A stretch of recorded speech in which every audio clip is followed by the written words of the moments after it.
उतना ही जान सकता जितना वो जनाते हैं।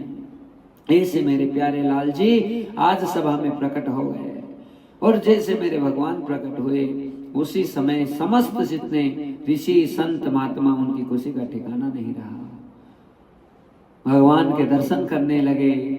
आज श्री ठाकुर जी आशीर्वाद देने लगे समस्त संतों को, क्योंकि भगवान की जड़ संत हैं, भगवान की जड़ भक्त हैं। भगवान अपने भक्त के बिना कभी रह नहीं सकता, भगवान अपने भक्त के बिना कभी कोई लीला नहीं कर सकता। और भगवान यदि प्रसन्नता का द्योतक है तो केवल एक ही चीज में है कि यदि भक्त प्रसन्न है तो भगवान प्रसन्न हो जाते हैं। यही मेरे प्रभु की रीत है।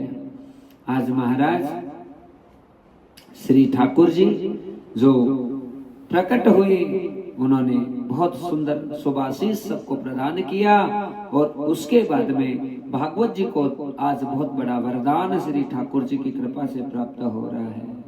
क्या कह रहे हैं परमात्मा? ठाकुर जी कह रहे हैं कि हे विप्रो, हे संत जनों, हे भक्त जनों, ये अद्भुत आपने आज भागवत जी की वाणी का श्रवण करवाया। सनक सनत सनंतन सनातन ऋषि कुमारों,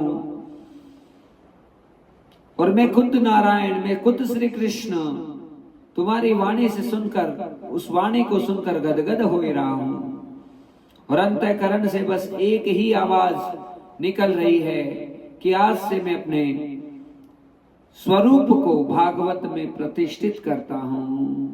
तदं प्रतिष्ठितो देवो भागवतं प्रति गच्छति।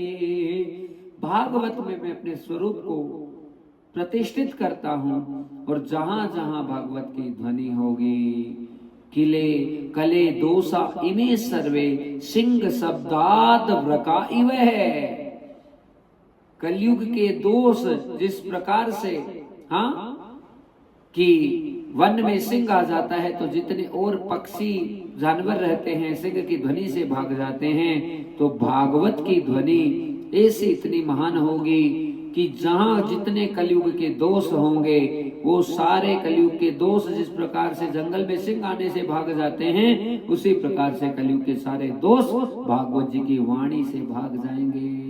कले दोषा इमे सर्वे सिंह शब्दाद व्रकाइव, सब भाग जाएंगे, और मैं ही साक्षात भागवत के रूप में मौजूद रहूंगा। मेरी ही ध्वनि रहेगी, मेरी ही वाणी रहेगी। आज मेरे भगवान ने, मेरे प्रभु ने, मेरे नारायण ने ऐसा सुंदर वचन दिया, सारे देवता प्रसन्न हो गए।